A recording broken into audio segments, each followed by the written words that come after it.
Okay, so today I just wanted to talk to you guys a little bit about color in your client's skin and how it ages.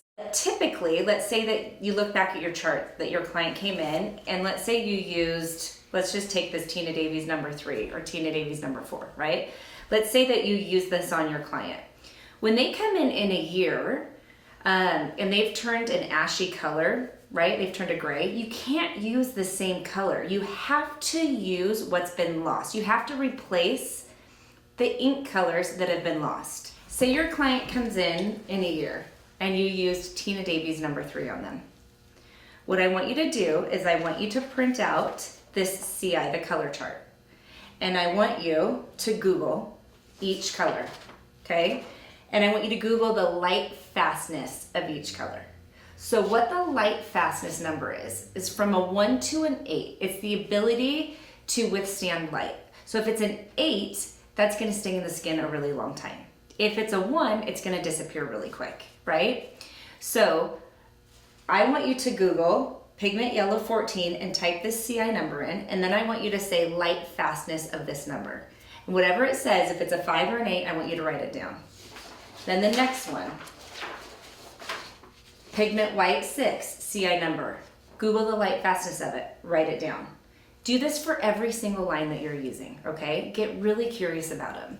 So I can see that these are all an 8, a light fastness of an 8. My yellow is a light fastness of a 5. That means my yellow is gonna disappear first. So let me break this down for you. Every one of the Tina Davies line, let's just say that's the line we're gonna play with today, is made up of these 4 colors.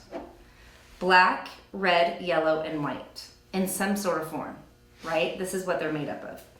So I wanna just play with these colors with you for a second.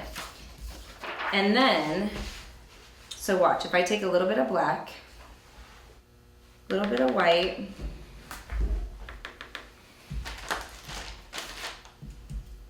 a little bit of red, a little bit of yellow. Okay, and then I'm gonna start mixing these.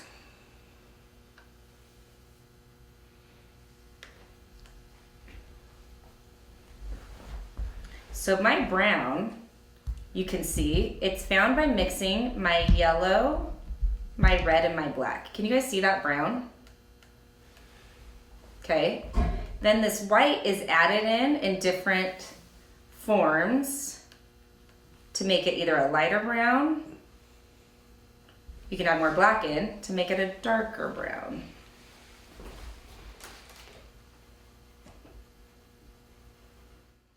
Really pretty brown. 1 year later, you're left with your red,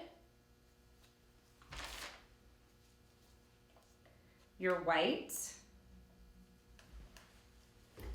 and your black. These are all a light fastness of an 8. Okay? And it could be different proportions. Like who knows how many reds they had in or how many whites or blacks they had in. But no matter where I mix this, red, white, and black, I'm not getting a pretty brown. So your client is coming into you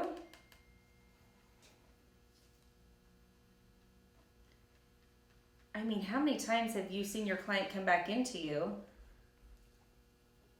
this really unwanted color, right? No matter how you slice it, no matter how many blacks you add or whites you add or reds you add, in a year, they're coming back this.